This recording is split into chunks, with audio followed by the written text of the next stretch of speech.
Welcome back. I feel like I'm on a podcast, but I'm not. Welcome back, guys, to your next audio in the Shift Challenge. So today I actually want to talk about something that I feel is very prominent with so many of us on our weight loss journey, and that is the scales. Many of us are so scared to jump on them to see what the reflection number is going to be back looking at us, and I'm here to tell you that I don't want you to worry about the scales.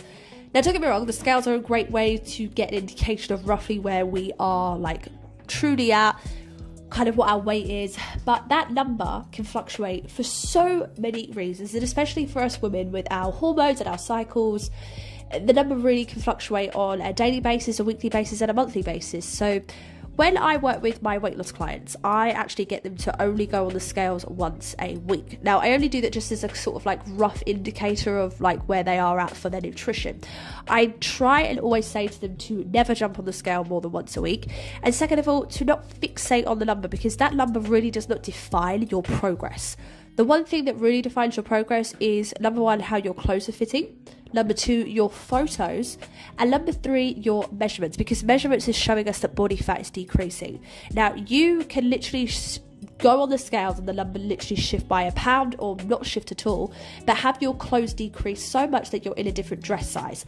And the reason why this will happen was because either there is, muscle that's been growing on there, or it could be water retention, hormones. Again, there are so many different factors, which is why I always ask clients to not get obsessed over the scales. So I'm going to put a challenge to you. I want you to completely ditch the scales, or I want you to only go on them once a week or once a month. Now, the best way to really make sure that you are sticking to this is to get someone in your house to hide them. So I actually have my clients sometimes get their partners to hide the scales and only get them out once a week for them during the time where they have to jump on the scales. Now, for some of my clients as well, going on the scales can be very triggering, and I will actually say to them to not even worry about the scales at all. So if you are someone that you do find them triggering, do not go on them and just use photos and measurements as your way of checking your progress, okay? So a reminder when you go away from this video today is to understand that the scales do not reflect your weight loss journey, and they certainly do not reflect the hard work that you are putting into yourself.